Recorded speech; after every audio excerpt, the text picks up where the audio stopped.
Henry Smith was a man of strict rules.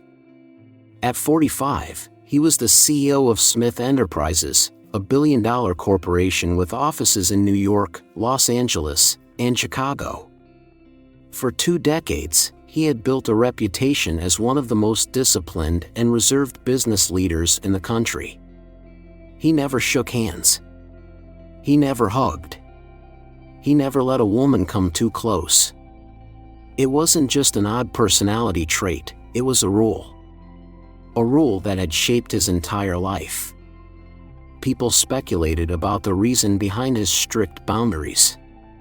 Some believed it was a billionaire's eccentricity. Others whispered about a tragic love story from his past, though no one knew for sure. What they did know was that no woman had ever touched Henry Smith in 20 years. Then came Sophia Morris. At 28, Sophia was young, vibrant, and utterly unaware of Henry's peculiar ways. She had just landed a job as his personal assistant, excited for the opportunity of working at one of the top corporate firms in the country. Her first day at Smith Enterprises felt no different from any other job until she noticed the stairs. The moment she walked through the office halls, she felt the shift in atmosphere. Employees whispered. Some looked at her with curiosity, while others seemed downright sympathetic. It was as if she had walked into a battlefield without knowing where the landmines were. "Does she know?" Someone murmured behind her. "Of course not," another voice replied. "This is going to be a disaster." Sophia frowned. What in the world were they talking about? Her questions were soon forgotten when Emma, the executive secretary, rushed toward her with urgency. "Mr. Smith needs a tie. Go grab one from his dressing room and take it to him. Now." "A tie?" Sophia blinked. "Just a tie?" "Yes." "Hurry." Confused but obedient, she rushed to the executive dressing room. She expected to find a few simple options, but instead, she was met with an entire cabinet filled with ties, over 50 of them. Navy blue, gray, black, even some with patterns. Completely overwhelmed, she grabbed as many as she could carry and headed to Henry's office. This was supposed to be a simple task: walk in, hand him the tie, walk out. How hard could it be? When she entered, Henry stood by his desk, adjusting his cufflinks. He looked exactly like the corporate mogul the world knew, tall, composed, and with an expression that could freeze anyone in place. He raised an eyebrow as she approached. "What is that?" "Ties," Sophia said, slightly breathless from carrying the bundle. "I wasn't sure which one you'd like, so I brought them all." Henry let out a long sigh. "Just give me one." She dumped the ties onto his desk, grabbed a random one, and handed it to him, only to realize, to her horror, that it had tiny rubber duck prints on it. She quickly snatched it back. "Not that one." Choosing a more suitable navy blue tie, she handed it over. That's when everything changed. Henry started tying it, and it was completely wrong. The loops were uneven, the knot was a disaster, and it looked like he was trying to strangle an invisible ghost.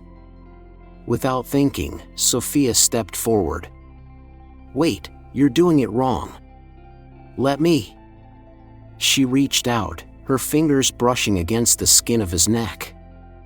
Henry froze. The air in the room shifted. Then suddenly, he jumped back, like she had electrocuted him. Henry Smith was a man who never lost control. For 20 years, he had lived by a single rule: no woman could touch him. Not a handshake, not a brush of a sleeve, not even an accidental bump in a crowded elevator. It wasn't just a preference, it was a necessity. But in the span of 5 seconds, Sophia Morris had broken his rule. The moment her fingers brushed against his skin, Henry's entire body went rigid. A sharp breath escaped him as if he had been struck by lightning. His hands clenched at his sides, his shoulders tensed, and his heart pounded inside his chest. He wasn't sure what he expected to feel: disgust, revulsion, or maybe even panic. But the strangest thing happened. Nothing. No discomfort. No unbearable tension. No instinctive need to recoil. Instead, there was something else. A warmth. A lingering presence. A sensation that refused to fade. That terrified him. "Never do that again." Henry's voice was tight, almost hoarse. Sophia blinked, completely thrown off by his dramatic reaction. "Relax, I'm not radioactive, you know." "You don't understand," Henry murmured, running a hand over the spot where she had touched him. It was still there. The ghost of her fingertips against his skin, the warmth she left behind. "Then make me understand," Sophia challenged, crossing her arms. Henry's jaw tightened. "I can't be touched." Her head tilted slightly. "What do you mean, can't? Do you explode? Turn into a frog? This is not a joke." His tone was sharp, but there was something else in it too, something close to fear. Sophia studied him for a long moment. This wasn't just an odd billionaire's quirk. This was something deeper. Something painful. Still, she knew when to back off. With a sigh, she raised her hands in surrender. "Fine. No touching. Message received, boss." Henry exhaled slowly, forcing himself to regain control. "You can go." She rolled her eyes. "No touching, no problem. But one day, I'm going to figure out what exactly you're so scared of." Then she walked out of the office, leaving Henry alone. The second the door clicked shut, his hand flew back to his neck. He could still feel it. That had never happened before. For the next few hours, Henry couldn't focus on a single thing. He tried. He really did. He stared at stock reports, reviewed market projections, even attempted to draft an email. But none of it made sense. His mind kept dragging him back to that moment. To her touch. For 2 decades, his body had rejected any contact from a woman. It wasn't just psychological, it was physical. If someone came too close, his entire system locked up in a panic response. But with Sophia, it had been different. That thought tormented him more than he wanted to admit. Determined to prove it was nothing, Henry made a decision. He needed to test it again. 2 hours later, Sophia was at her desk, completely engrossed in a report, when her desk phone rang. "Mr. Smith wants you in his office," the secretary's voice announced. "Bring the investor report. He wants you to hand it to him directly." Sophia frowned. Directly into his hands? Yes. That was odd. Still, she grabbed the papers and headed toward his office. When she stepped inside, Henry was standing by his desk, arms crossed, his expression unreadable. "Here's the report, Mr. Smith," she said, walking forward. Henry extended his hand. Sophia hesitated. This was the same man who had nearly had a meltdown when she touched him earlier. And now he wanted her to put something directly into his hands? Still, she complied. She extended the papers toward him. And then, it happened again. Their fingers brushed. It was barely a touch, a split second of contact, nothing more. But inside Henry, it felt like a collision of worlds. A rush of something he didn't recognize. A shock that traveled up his arm and settled deep in his chest. It made no sense. Startled, he grabbed the papers too quickly.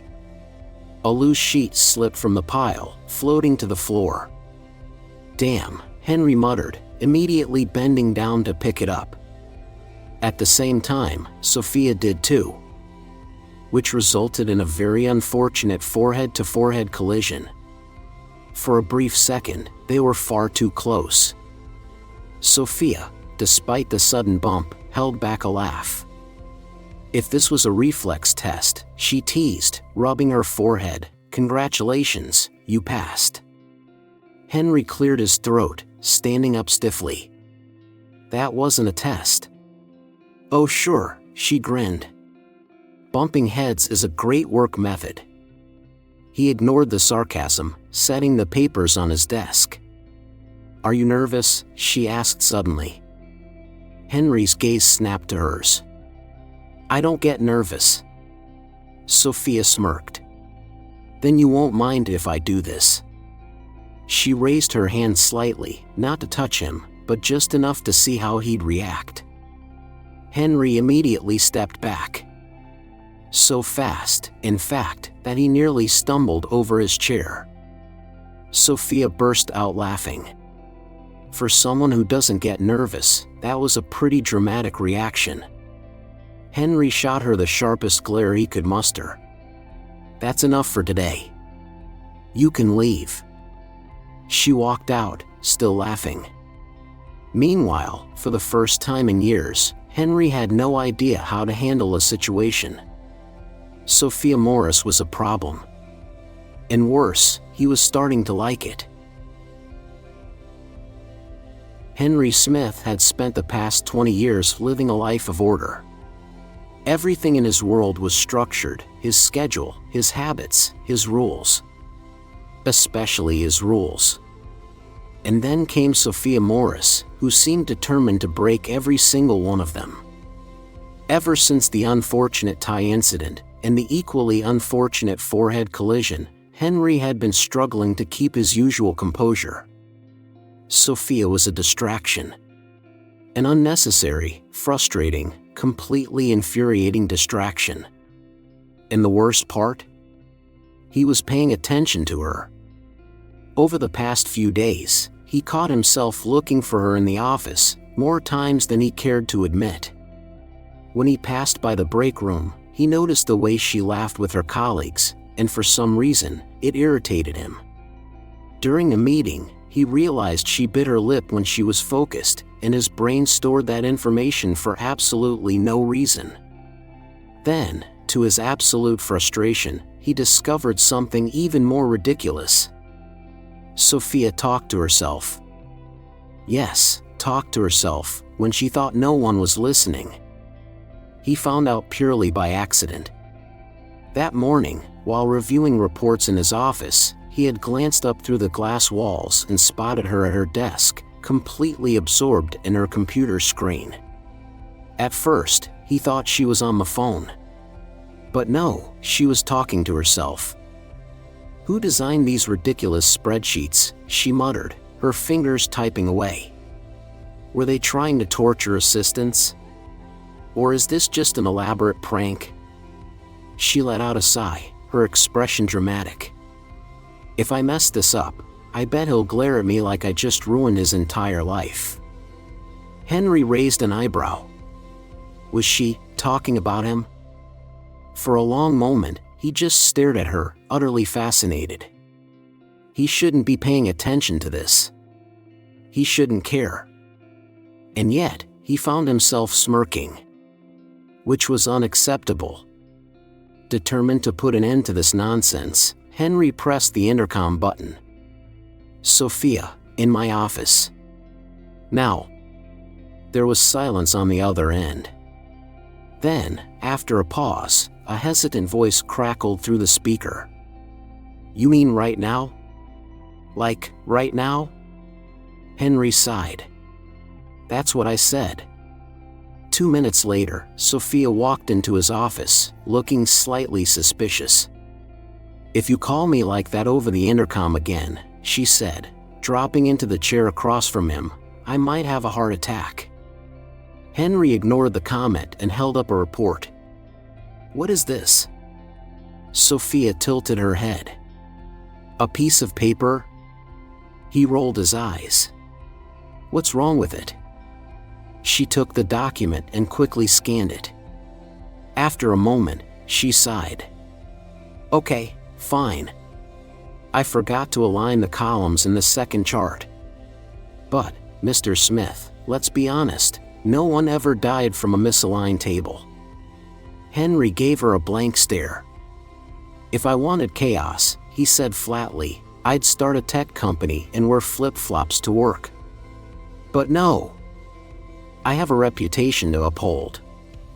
Sophia grinned. So, you don't wear flip-flops even at home? Henry closed his eyes for a second, officially running out of patience. Sophia.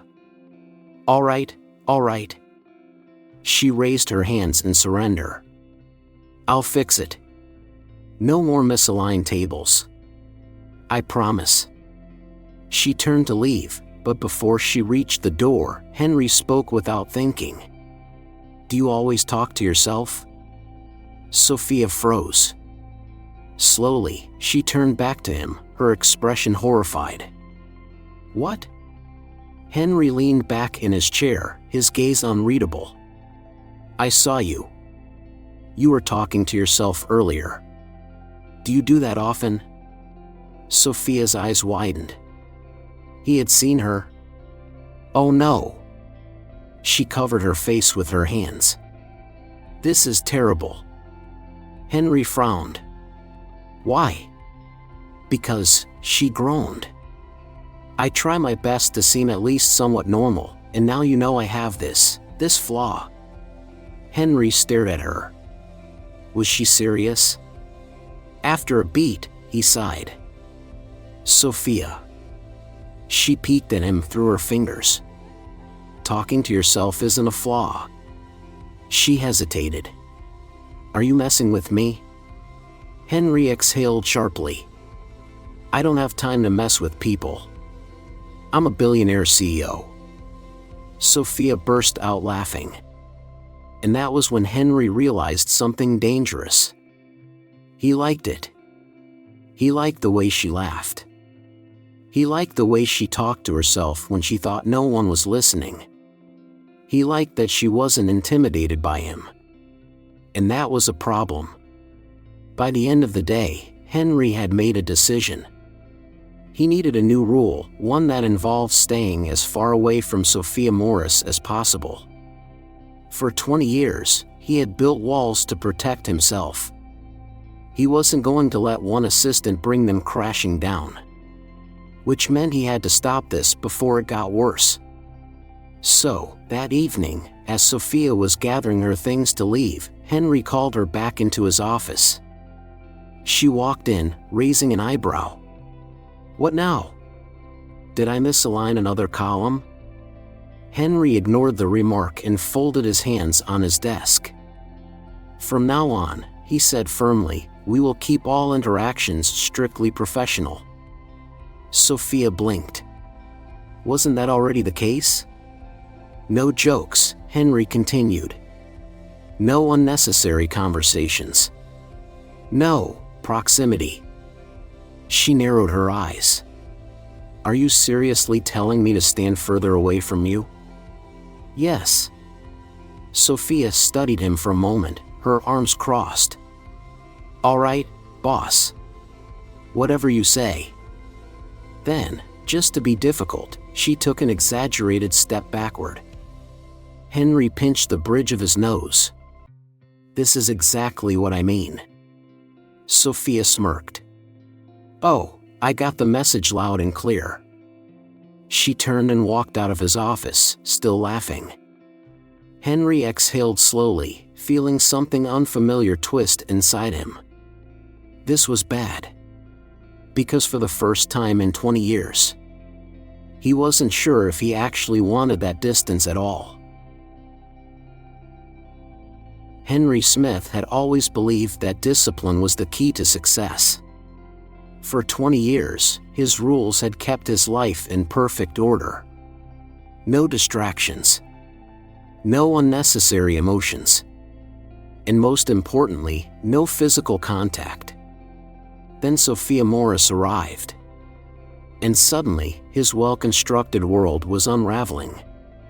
Ever since their first accidental touch, Henry had been struggling to regain control. He had set new boundaries, reinforcing his personal space, avoiding her as much as possible. Yet, despite his efforts, Sophia was still everywhere. She was in his office, handing him reports with that teasing smirk. She was in the hallways, laughing with colleagues in a way that made the office feel warmer, brighter. She was in his head, invading his thoughts at the most inconvenient times. And worst of all, she knew it. Henry had spent the past week trying to act as though nothing had changed.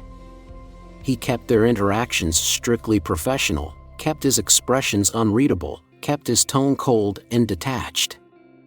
But Sophia wasn't fooled. And she was getting bolder. It started subtly. During a morning meeting, Henry noticed that every time he looked up, Sophia was already looking at him. During a break, when he reached for his coffee, Sophia deliberately reached for the sugar at the same time, making their fingers graze. During an elevator ride, when they were alone, she stepped just a little closer than necessary.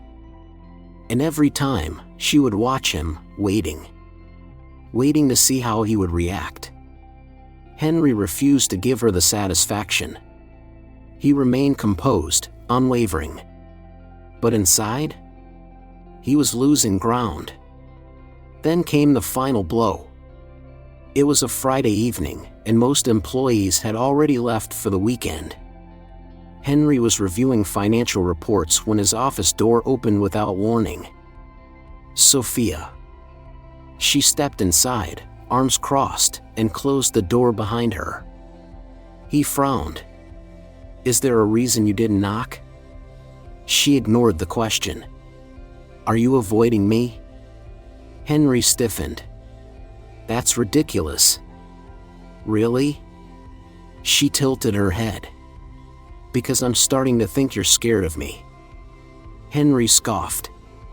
"That's absurd." Sophia took a step closer. "Then prove it." Another step. Henry instinctively took a step back. She smirked. "See," she whispered. "You are nervous." Henry clenched his jaw. "Sophia, this conversation is inappropriate." "Then let's make it appropriate," she challenged. "Tell me the truth, Henry. Why do I make you so uncomfortable?" He said nothing. Because for the first time, he didn't have an answer. Sophia sighed, shaking her head. "You know what?" she said. "I used to think you were just cold. That you didn't care about anyone or anything beyond your work. But now I see the truth." Henry held his breath. "You care," she murmured. "You care too much. And that's why you push people away." Henry looked away, his jaw tightening. Sophia studied him for a moment, then did something reckless. She raised her hand, slowly, deliberately, and lightly touched his wrist. Henry's entire body locked up. A rush of warmth spread through him, a sensation so unfamiliar, so unexpected, that for a brief second, he didn't pull away. But then, as if waking from a trance, he jerked his hand back. Sophia exhaled sharply. "There it is." He didn't speak. She took a step back, her expression unreadable. "I won't push you anymore, Henry. But one day, you'll have to stop running." Then, without another word, she turned and walked out of his office, leaving Henry alone. And for the first time in his life, he hated the silence. Henry Smith was a man who prided himself on control. For 20 years, he had built walls so high that no one could get through. And yet, somehow, Sophia Morris had found a way to slip past his defenses without even trying. After their last conversation, after she had touched his wrist and walked away, Henry had spent the entire weekend tormenting himself over it. Why hadn't he pulled away immediately? Why had he frozen instead? Why was her touch still lingering in his mind, refusing to fade? The questions wouldn't stop.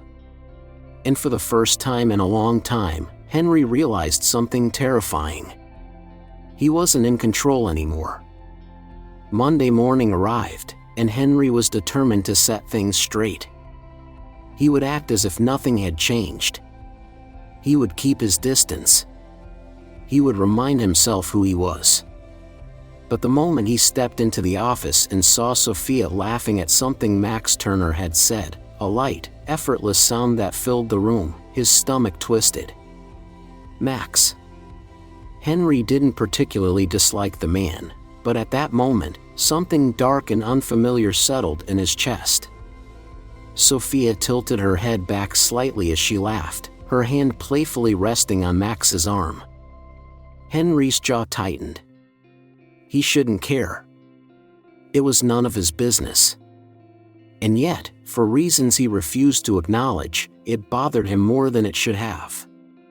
Sophia wasn't his. But he didn't want her to be anyone else's either. By lunchtime, Henry had had enough. When he saw Sophia walking toward the break room, he followed. She was pouring herself a cup of coffee when she noticed him. "Boss," she greeted casually, lifting an eyebrow. "Something wrong?" "Yes," he said bluntly. Sophia's expression shifted, amused. "Wow. Straight to the point. All right, what's wrong?" Henry exhaled sharply, struggling to find the right words. He didn't want to sound irrational. He didn't want to sound. "What's going on with you and Max?" The question was out before he could stop it. Sophia blinked. Then she laughed. "Max?" Henry's expression didn't change. She tilted her head. "Are you asking if I'm dating Max?" Henry didn't answer. Which, of course, only made her grin. "Oh my God," she whispered. "You're jealous." "No," Henry said immediately. Sophia crossed her arms. "Then why do you care?" Henry clenched his jaw. Because I don't want anyone else touching you. Because I don't like seeing you with another man. Because I haven't been able to stop thinking about you since the day you walked into my life." But he couldn't say any of that. So instead, he took a step closer, his voice lower. "You're my employee," he said, his tone forced, controlled. "I don't want office distractions." Sophia studied him for a long moment. Then, slowly, she shook her head. "That's not the real reason," she murmured. Henry swallowed hard. And then, before he could do something reckless, before he could admit something he wasn't ready to admit, he walked away. But he knew. He had already lost this battle. Henry Smith had spent the past week trying, and failing, to ignore the truth. He was in trouble. Every time he closed his eyes, he could still feel Sophia's touch on his wrist.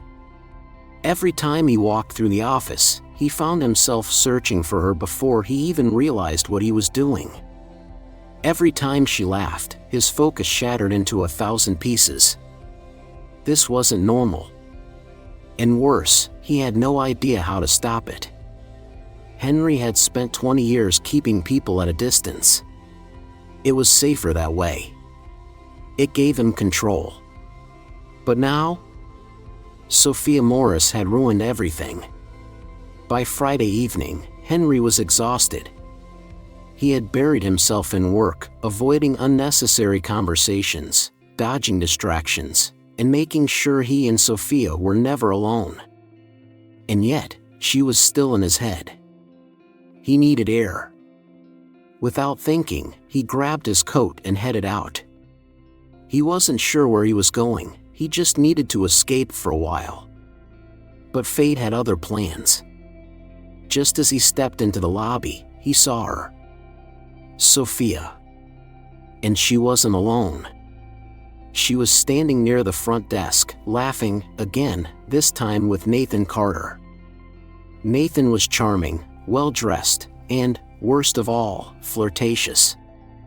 And right now, he was standing a little too close.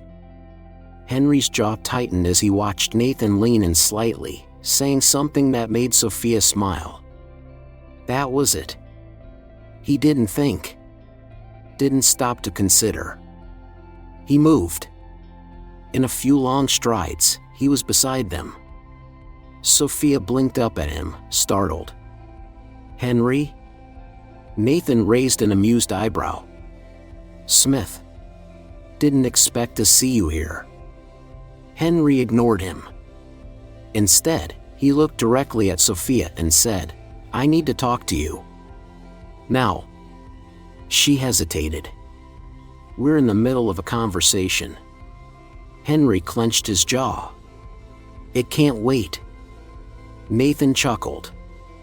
Relax, Henry. We were just. Henry turned to him sharply. Walk away, Nathan. Silence. Nathan studied him for a moment, then smirked. Interesting, he murmured before stepping back. Henry wasted no time. He grabbed Sophia's wrist, gently, but firmly, and led her outside. She followed, but the moment they were alone, she pulled free. What the hell was that? She demanded. Henry took a deep breath, trying to find his words. But Sophia wasn't done. Are you seriously going to stand here and pretend like you didn't just drag me away from another man like some jealous boyfriend? Henry stilled. Jealous. The word hung between them, heavy and unspoken. Sophia crossed her arms. If you have something to say, say it. He had two choices. He could lie. Or he could finally admit the truth. He stepped closer. I didn't like seeing him touch you, he said, voice low. Sophia's breath hitched slightly. Henry held her gaze. I don't want to be the man who plays games, he continued. I don't want to pretend this isn't happening. Sophia swallowed. And what exactly is this, Henry? His heart pounded. And then, before he could second-guess himself, before he could talk himself out of it, he kissed her. It wasn't careful. It wasn't planned. It was everything he had been holding back. And the moment she kissed him back, Henry knew. There was no going back now. Life has a way of teaching us lessons, even when we think we've mastered control. Henry Smith spent 20 years shielding himself from pain, only to realize that true strength lies not in isolation, but in connection. His journey with Sophia reminds us that love isn't about perfection, it's about taking risks, embracing vulnerability, and allowing someone in, even when it feels terrifying. Many of us, especially as we grow older, become set in our ways. We build walls to protect ourselves from disappointment, loss, or heartbreak. But in doing so, we also block out joy, companionship, and the possibility of something greater. Henry's story teaches us that sometimes, the very thing we fear the most is what we need the most. Letting go of fear doesn't mean losing control, it means gaining the courage to live fully. Whether it's love, friendship, or a new chapter in life, the lesson is simple: it's never too late to open your heart. Because in the end, what matters most is not how well we controlled life, but how well we lived it.